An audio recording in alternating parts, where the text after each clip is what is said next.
Hello, I'm Avis Kalfsbeck, and this is the Peace is Here podcast. Welcome to Peacewarts, School of Peacecraft and Inquiry, where we practice the skills of peace through short classes.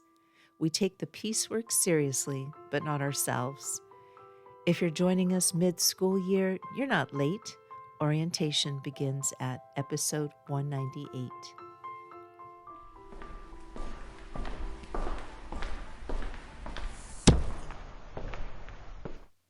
Welcome back, Peace Scholars. This is Chronicled Courage 101 in the Hall of Records, where we keep our eyes on the evidence. Today we study a blueprint that mastered the concept of de-escalation centuries before the modern world discovered it. We are looking at the Haudenosaunee Great Law of Peace, or Gayanare Gowa. To define it for the record, the Great Law of Peace is the oral constitution that unified the 5 original nations of the Iroquois Confederacy: the Mohawk, Oneida, Onondaga, Cayuga, and Seneca. It is one of the oldest living participatory democracies on Earth. In this department, we correct the common erasure that treats these traditions as mere vibes. The Great Law was a rigorous legal framework designed specifically to break the physics of revenge and replace the cycle of war with a system of collective security. As the Great Law itself instructs, in every deliberation, we must consider the impact of our decisions on the next 7 generations. The concept, peace as living architecture. The Haudenosaunee created a federated system that prioritized stability over speed. They recognized that peace is not an accident. It is a choice that must be enforced by procedure. By making the path to war slow and difficult through a required consensus of 50 chiefs, they ensured that the living architecture of their society could withstand the heat of a crisis without collapsing into violence. The history, the technology of coordination. The founding, circa 1142 CE. While many colonial records suggest a later date, Haudenosaunee oral history and astronomical data, specifically a solar eclipse that coincided with the ratification, point to August 31, 1142, as the founding of the Confederacy. Before this, the 5 nations were locked in a mourning war cycle where the death of one person required a retaliatory strike, leading to perpetual conflict. The Great Law provided the Great Peace as a legal mechanism to end this blood feud logic. The Mother of Nations, Jigonhsasee. This architecture was a collaboration between the peacemaker, Descendants, Hiawatha, and Jigonhsasee. Long before the Confederacy was formed, Jigonhsasee's hearth sat at the crossroads of the warrior paths. She offered neutral ground where fighters could eat in peace, operating on the principle that thinking will replace killing. She ensured the authority of the clan mothers was encoded into the law. These women were structural safeguards.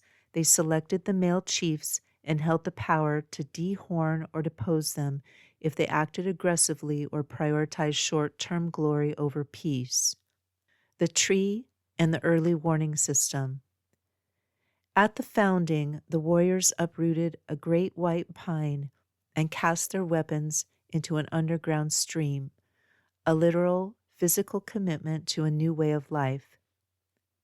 The tree features 4 white roots of peace that extend in the 4 sacred directions, acting as a covenant for any nation seeking refuge under the law. At the very top sits the eagle. This is the early warning system. The eagle represents the scouts who watch the horizon, not to prepare for a strike, but to detect trouble while it is still far away, giving the council time to engage the tools of diplomacy before a conflict can ignite. The thesis, intergenerational accountability. The Great Law of Peace established the 7 generations principle. Every major decision was evaluated based on how it would affect those living 7 generations into the future.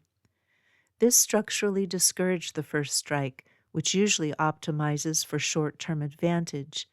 By forcing leaders to look centuries ahead, the Great Law made the long-term cost of war feel more real than the short-term gain of a battle.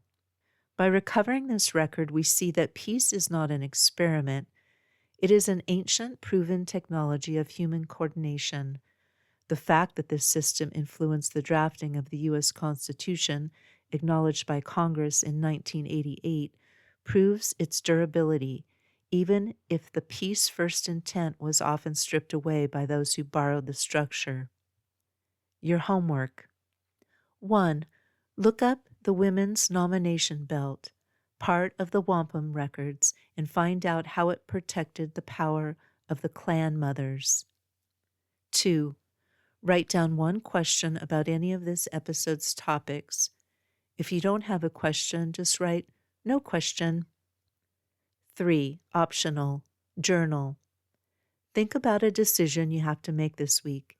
If you applied the 7 generations principle to that decision, asking how it would affect your descendants 200 years from now, how would your choice change? The ink of the future. In the Department of Chronicled Courage, we believe that we don't need to invent peace from scratch.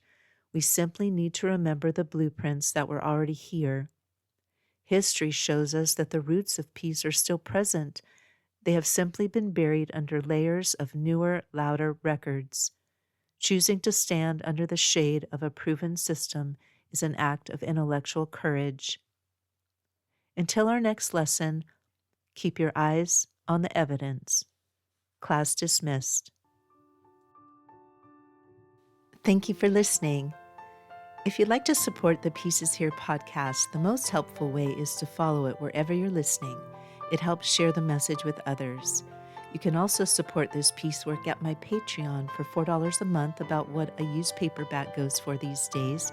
Just go to Patreon at patreon.com/Avis Kalfsbeck. That's AVISKALFSBEEK. My most recent book is Mana Mutante, a best friend eco-fiction novella about food systems, featuring Tilly, Camas, Pedro, and the rest of the gang. It's book 6 in the Pedro the Water Dog Saves the Planet series and is available wherever you buy books. You can find all of my peace projects and stay in touch at aviskalfsbeck.com. Music is by Javier Peque Rodriguez. Sound effects are from Pixabay. Regarding peace, we need not delay or despair. We are not late. We are right on time to love. We are all scholars of peace. Listen for the peace.